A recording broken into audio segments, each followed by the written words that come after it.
क्या बोलती पब्लिक? एकदम बढ़िया। तो कैसे हैं आप सभी लोग? उम्मीद करता हूं सभी कोई स्वस्थ होंगे, मस्त होंगे, अपनी पढ़ाई लगातार जारी रखेंगे।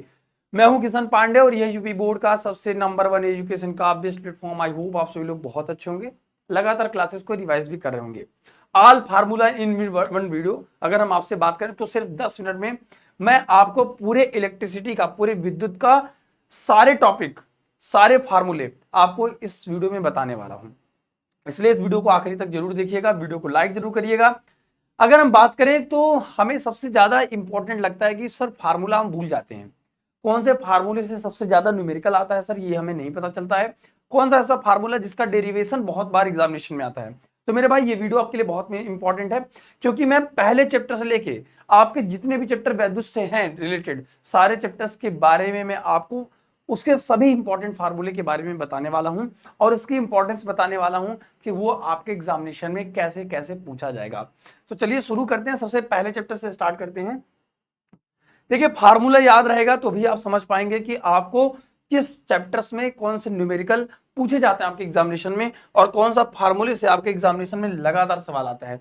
सबसे पहला सवाल है मेरे भाई कि धारा गुणते समय Q बराबर IT। अगर आप देखेंगे तो Q बराबर सिर्फ IT से फार्मूला नहीं पूछा जाता है, इसमें एक कंसेप्ट को और ऐड कर दिया जाता है कि Q बराबर क्या होता है मेरे भाई, एनी, क्वांटाइजेशन ऑफ चार्ज बराबर होता है।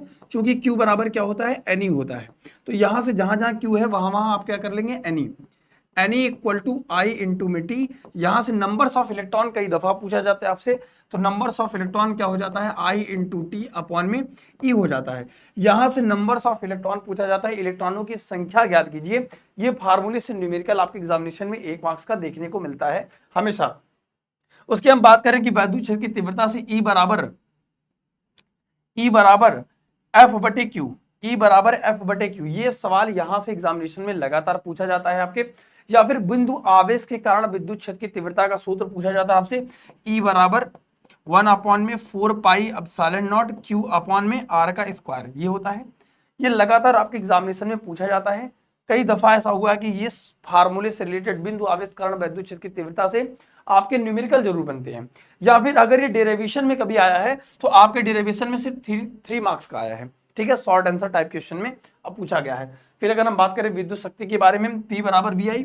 ये न्यूमेरिकल के दृष्टि से ये सारे फार्मूले इंपॉर्टेंट है। मैं बार बार कह रहा हूं कि न्यूमेरिकल में आपको प्रॉब्लम होती है, आपको लगता है कि सर आप फार्मूला स्किप कर रहे हो। आपकी लगातार भारी डिमांड थी सर हमें सारे फार्मूले एक जगह दे दीजिए, ताकि हम ये समझ पाए कि ये फार्मूला हमारे लिए इंपॉर्टेंट है, इस फार्मूले से न्यूमेरिकल आएगा और इस फार्मूले से हमारा डेरिवेशन आएगा, ठीक है। चलिए मेरे भाई, उसके बाद वैद्युत फ्लक्स तथा गॉस का प्रमेय। आपको पता है कि गॉस के प्रमेय का अनुप्रयोग आपके एग्जामिनेशन के पॉइंट ऑफ व्यू से बहुत इंपॉर्टेंट है, डेरिवेशन से अगर हम दृष्टि से देखें, डेरिवेशन के हिसाब से बहुत इंपॉर्टेंट है। इसके बाद अगर हम बात करें परावैद्युतांक, 1 नंबर का लगातार आपके एग्जामिनेशन में या तो इसका रेशियो पूछा जा रहा है आपके, मतलब एमसीक्यू में देख ले सकते हैं, वरना इस पर लगातार आपके एग्जामिनेशन में न्यूमेरिकल 2 नंबर के पूछे जाते हैं आपके एग्जामिनेशन में, ठीक है। फिर अगर हम बात करें परावैद्युतांक बराबर, तो इसको नोट कर लीजिए, सारे फार्मूले आपके लिए इंपॉर्टेंट है। फिर अगर हम बात करें कि विद्युतशीलता यानी कि एप्सिलॉन नॉट का मान और मात्रक, एप्सिलॉन नॉट का मान और मात्रक आप हमेशा देखेंगे, कूलाम के नियम से इसको ज्ञात करते हैं, हमेशा इसका मान और मात्रक पूछा जाता है। यह बराबर 1/4 pi epsilon not Q1 Q2 बटे आर स्क्वायर होता है। इसका मात्रक हमेशा पूछा जाता है, तो कूलाम आवेश का मात्रक हो जाएगा कूलाम, कूलाम गुणित कूलाम यानी कि कूलाम का स्क्वायर यहाँ हो जाएगा न्यूटन, और दूरी का स्क्वायर यानी कि मीटर का स्क्वायर, कूलाम का स्क्वायर पर न्यूटन मीटर का स्क्वायर। अब एप्सिलॉन नॉट का मात्रक था बीमा पूछा जाता है एग्जामिनेशन में हमेशा। उसके बाद आवेशों का सतत वितरण 3 प्रकार से होता है। ये तीनों में से किसी एक मतलब 7 सेट में आपके पेपर बनने हैं। 7 सेट में मेरे भाई किसी न किसी सेट में आपको आवेशों के सतत वितरण से सवाल पूछा ही पूछा जाएगा, ये डेफिनेटली है। आप लगातार प्रीवियस ईयर के क्वेश्चंस भी उठा के देख लीजिए, तो लगातार आवेशों के सतत वितरण से आपके एग्जामिनेशन में सवाल लगातार पूछे गए हैं, ठीक है। फिर अगर हम बात करें रेखीय आवेश घनत्व, तो lambda equal to Q by L होता है, ठीक है। मात्रक की बात करें तो आवेश का मात्रक कूलाम, कूलाम अपॉन में मीटर हो जाता है। फिर अगर हम आगे आपसे चर्चा करें कि पृष्ठ आवेश घनत्व क्या होता है, या फिर इसको क्षेत्रीय आवेश घनत्व भी कहते हैं। It is denoted by small sigma, sigma equal to क्या होता है, Q बाई ए। आवेश का मात्रक कूलाम, कूलाम बटे मीटर का स्क्वायर। तो दोनों याद रखेंगे, सिर्फ आप फार्मूला नहीं याद रखेंगे, फार्मूले का मात्रक भी बहुत जरूरी होता है, क्योंकि कई दफा ऐसा होता है आपके एमसीक्यू यानी कि ऑब्जेक्टिव क्वेश्चन में डायरेक्ट आपको विमा या मात्रक पूछ ही लिया जाता है, ठीक है। उसके बाद आयतन आवेश घनत्व या फिर आयतनीय आवेश घनत्व को कहते हैं रो से, रो इक्वल टू होता है क्यू बाई बी। आवेश का मात्रक चूंकि गुलाम होता है, गुलाम अपॉन में क्षेत्रफल का मात्रक मीटर का क्यूब हो जाएगा, ठीक है, नोट कर लीजिएगा। स्थिर वैद्युत विभव तथा धारिता में क्या चीजें इंपॉर्टेंट है, वैद्युत विभव या फिर विभवांतर में कभी कभी अंतर पूछ लिया जाता है, या V बराबर W अपॉन में क्यू नॉट, या फिर कभी कभी वैद्युत क्षेत्र की तीव्रता तथा विभवांतर में संबंध E इक्वल टू माइनस में dV अपॉन में dx या फिर dV अपॉन में dr, ठीक है, याद रखिएगा। वैद्युत क्षेत्र की तीव्रता तथा विभव प्रवणता में संबंध ये हमेशा आपके किसी न किसी डेरिवेशन में इस्तेमाल होगा, किसी न किसी फार्मूले में इस्तेमाल होगा, ये बहुत जरूरी है, इस वजह से इसको भी आप याद रखेंगे, ठीक है। वैद्युत द्विध्रुव क्या होता है, P बराबर क्या होता है 2Lq, यानी कि ऐसा समायोजन जब दो समान परिमाण तथा विपरीत प्रकृति के आवेश को अल्पतम दूरी पे रखते हैं, तो ऐसा समायोजन हमारा वैद्युत द्विध्रुव कहलाता है। और किसी एक आवेश का परिमाण और उसके बीच की अल्पतम दूरी को हम क्या कहते हैं, वैद्युत द्विध्रुव कहते हैं। चलिए, वैद्युत द्विध्रुव आघूर्ण क्या होता है, टाउ बराबर पी होता है, आपने कई दफा पढ़ा होगा, टाउ बराबर पी या फिर टाउ बराबर पीई साइन में थीटा। अगर आप इसको सदिश रूप में लिखना चाहते हैं, तो अगर हम बात करते हैं सदिश रूप कैसे लिखते हैं, वेक्टर ए क्रॉस बी रहता है तो इसको हम लिखते हैं ए बी साइन में थीटा, यही तो लिखते हैं। अगर हमारे पास पी साइन थीटा है तो इसको हम लिख सकते हैं वेक्टर में टाउ बराबर पी क्रॉस ही। कई दफा इसके सीक्वेंस का ध्यान रखेंगे, कई दफा ऐसा होता है ई को पहले दे देता है, पी को बाद में देता है। अगर ऐसा करेगा तो आपको माइनस लगा के देगा, तब वो सही होगा ऑप्शन। फार्मूला डायरेक्ट पूछा जाता है आपके एग्जामिनेशन में। धारिता सी बराबर क्या होता है, क्यू बाई वी होता है। किसी सेल का विद्युत वाहक बल E बराबर W अपॉन में क्यू नॉट होता है, ठीक है। अब वैद्युत धारिता से कई सवाल पूछे जाते हैं कि गोली संधारित्र की धारिता क्या होता है, C बराबर 4 पाई एप्सिलॉन नॉट R होता है, ठीक है, 4 पाई एप्सिलॉन नॉट R होता है, ठीक है। और समांतर प्लेट संधारित्र की धारिता होता है C बराबर एप्सिलॉन नॉट A अपॉन में D, ठीक है। ये दोनों फार्मूले इंपॉर्टेंट है, ये डेरिवेशन की दृष्टि से इंपॉर्टेंट, आपका यहां से लगातार आपके डेरिवेशन पूछे जा रहे हैं, और ये फार्मूले से आपको न्यूमेरिकल की दृष्टि से बहुत इंपॉर्टेंट है, याद रखिएगा। ये न्यूमेरिकल यहां से बहुत पूछा जाता है, और समांतर प्लेट संधारित्र की धारिता से इसका डेरिवेशन फिक्स है आपके एग्जामिनेशन में, ये बात को आप जान लीजिए, किसी न किसी सेट में आपको देखने को मिल जाएगा, ठीक है। वैद्युत विभव का सूत्र होता है V बराबर 1/4 पाई एप्सिलॉन नॉट, यानी कि अगर हम दूरी बढ़ाते जाएंगे तो हमारे विभव का मान कम होता चला जाएगा, इस बात को याद रखेंगे। फिर अगले सवाल चलते हैं। इसका डेरिवेशन इस बार क्या हुआ है, इसका जो डेरिवेशन है वो आपके सिलेबस से बाहर कर दिया गया है, लेकिन याद रखिएगा जो ऐसे फार्मूले जिनका डेरिवेशन आपके पेपर में नहीं है वो न्यूमेरिकल के दृष्टि से बहुत इंपॉर्टेंट हो जाते हैं हमेशा की तरह। तो याद रखिएगा यहां से न्यूमेरिकल की संभावना बहुत ज्यादा है, यहां से न्यूमेरिकल आपका बहुत पूछा जाएगा, ठीक है। तो इसको नोट कर लेंगे, न्यूमेरिकल यहां से 1-2 नंबर के क्वेश्चन की प्रैक्टिस कर लेंगे, वहां पे धारिता या विभव आपको दिया रहेगा या फिर विभवांतर आपको दिया रहेगा, तो आपको उसकी संधारित्र में संचित ऊर्जा का सूत्र आपको निकालना रहेगा, ठीक है। फिर उसके बाद वैद्युत धारा की अगर हम बात करें तो विद्युत धारा बराबर R equal to V upon में I होता है, यही ओम का नियम है, ये तो इंपॉर्टेंट है ही। उसके बाद सबसे ज्यादा इंपॉर्टेंट है प्रतिरोध वाला, ठीक है, प्रतिरोधकता R बराबर होता है रो L बटे A। इस फार्मूले से आपको लगभग आप देखेंगे कि 99% चांस है कि यहां से न्यूमेरिकल देखने को मिलता है। प्रतिरोध की ताप पर निर्भरता, प्रतिरोध की लंबाई पर निर्भरता, प्रतिरोध की क्षेत्रफल पर निर्भरता, प्रतिरोध की व्यास पर निर्भरता, त्रिज्या पर निर्भरता, याद रखिएगा किसी तार पे, तो ये फार्मूला आपके लिए इंपॉर्टेंट है, हमेशा पूछा जाता है।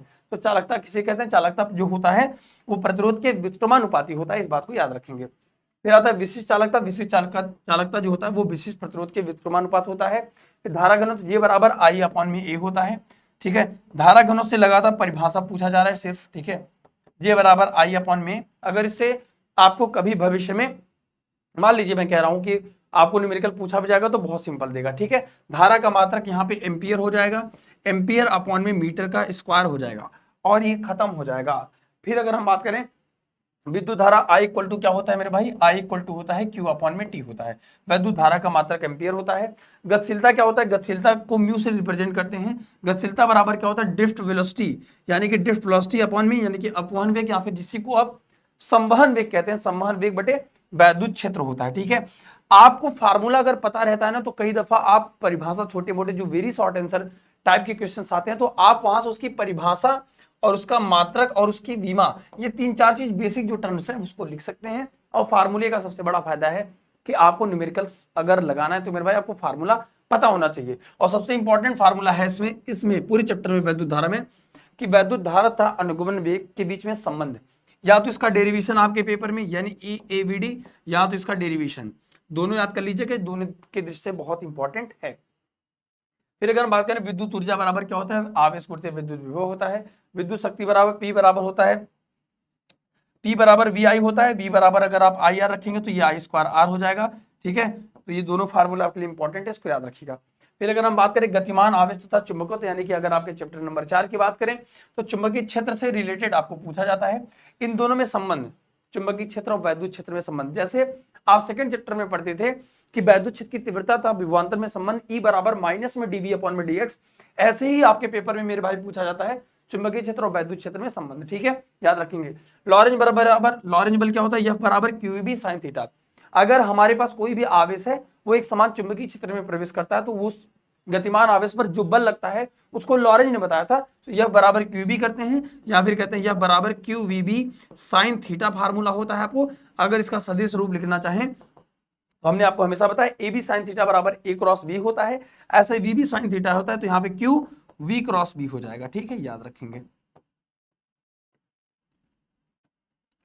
चलिए फिर अगर हम आगे बात करें प्रकाश की चाल, ये तो बहुत इंपॉर्टेंट रिलेशन है, ये 3 नंबर का पूछा जाता है, 3 मार्क्स के आपके एग्जामिनेशन में इसका डेरिवेशन लगातार पूछा जाता है, या फिर ये किसी न किसी एक नंबर का। अगर डेरिवेशन नहीं आया तो आपको 1 मार्क्स तो ये देगा ही देगा। C बराबर 1/√μ0 ठीक है, याद रखेंगे इसको। बल युग्म का आघूर्ण टाउ बराबर mv sin थीटा, जैसे आपने पढ़ा था टाउ बराबर P sin थीटा, ऐसे चुंबकीय क्षेत्र में चुंबकीय द्विध्रुव आघूर्ण का सूत्र होता है बल युग्म का आघूर्ण टाउ बराबर mv होता है, ठीक है, इसको भी याद रखेंगे। चुंबकीय द्विध्रुव का आघूर्ण m बराबर क्या होता है, NIA। इस पर लगातार आपके एग्जामिनेशन में न्यूमेरिकल पूछा जाता है, ठीक है। अब यहाँ पे n क्या है, लपेटों की संख्या या फिर चक्कर की संख्या है जिसे हम कहते हैं, I धारा है और ये आपका क्षेत्रफल हो जाएगा। चुंबकीय फ्लक्स, जैसे आप वैद्युत फ्लक्स पढ़ते हैं वैसे चुंबकीय फ्लक्स पढ़ते हैं। वैद्युत फ्लक्स बराबर फाई बराबर वैद्युत क्षेत्र की तीव्रता गुणित क्षेत्रफल पढ़ते हैं। फाई बराबर आप ये पढ़ते हैं, यहाँ पे फाई बराबर आप चुंबकीय क्षेत्र की तीव्रता यानी कि चुंबकीय क्षेत्र पढ़ते हैं, गुणित क्षेत्रफल पढ़ते हैं। फिर अगर हम बताएं प्रेरित विद्युत वाहक बल E बराबर क्या होता है, VBL, ठीक है। फिर चलिए आगे चलते हैं, प्रत्यावर्ती धारा, ये अपने आप में सबसे बड़ा चैप्टर है फार्मूले के दृष्टि से भी और न्यूमेरिकल के दृष्टि से भी, ठीक है। इस चैप्टर में फार्मूले बहुत हैं, जितना ज्यादा फार्मूला है उतना ज्यादा आनंद की बात है कि ये न्यूमेरिकल के वेटेज से, आपके एग्जामिनेशन के पॉइंट ऑफ व्यू से न्यूमेरिकल के वेटेज से चैप्टर इंपॉर्टेंट है, ठीक है। IRMS equal to I naught upon में √2, मैं इसलिए इस वीडियो को बना दे रहा हूँ क्योंकि आपकी लगातार डिमांड थी सर फार्मूले बहुत ढेर सारे हो जा रहे हैं, हमें ये बिल्कुल नहीं पता है कि सर कौन सा फार्मूला हमारे लिए इंपॉर्टेंट है और कौन सा फार्मूला हमारे लिए इंपॉर्टेंट नहीं है, ठीक है। तो ये आपका प्रत्यावर्ती धारे का इंपॉर्टेंट हो गया सारा, ठीक है। प्रतिघात प्रेरण प्रतिघात एक्सल बराबर होता है ओमेगा एल, ठीक है, एक्सल बराबर ओमेगा एल होता है। ओमेगा इक्वल टू क्या होता है मेरे भाई, ओमेगा इक्वल टू चूंकि होता है 2πf, तो यहाँ से ओमेगा एल की एक जगह पे आप क्या लिख सकते हैं 2πf इंटू में एल, ठीक है। और एक्स इक्वल टू होता है 1 अपॉन में omega C, omega equal to क्या होता है 2πf, 2f क्या है फ्रीक्वेंसी है, ठीक है, 1 अपॉन में 2πf इंटू सी हो जाएगा, ठीक है। ये रहा आपके सामने प्रतिबाधा का सूत्र। ये लगातार आपके एग्जामिनेशन में इस वाले चैप्टर से लगातार आपको इसका डेरिवेशन और इस पर न्यूमेरिकल, ये जो लिखा है वाकई में ऐसे लिखा हुआ है, प्रतिबाधा बराबर जेड बराबर आर स्क्वायर प्लस एक्स बड़ा सा और ये एल, ठीक है, प्रेरित प्रतिघात माइनस में एक्सी का होल स्क्वायर हो जाएगा, ठीक है, इसको याद रखेंगे। आई होप ये पूरा कंप्लीट इलेक्ट्रिसिटी पूरा वैद्युत से ऐसे फार्मूले हैं जो आपके एग्जाम के पॉइंट ऑफ व्यू से इंपॉर्टेंट है। इसमें जो फार्मूले हमने बताया कि डेरिवेशन से दृष्टि से इंपॉर्टेंट है, तो वो डेरिवेशन की दृष्टि से इंपॉर्टेंट है। आई होप यह वीडियो आपको बहुत अच्छी लगी होगी, सभी लोग वीडियो को लाइक करिएगा। अगर आपको फिजिक्स में किस टॉपिक पे प्रॉब्लम होती है, अगर वो आप कमेंट करेंगे तो उस टॉपिक पर आपको वीडियो मिल जाएगी। अपना ध्यान रखिए, खूब पढ़ते रहिए, मुस्कुराते रहिए। मिलते हैं छोटे से ब्रेक के बाद। थैंक यू सो मच प्यारे बच्चों, love you all, take care, जय हिंद, जय भारत।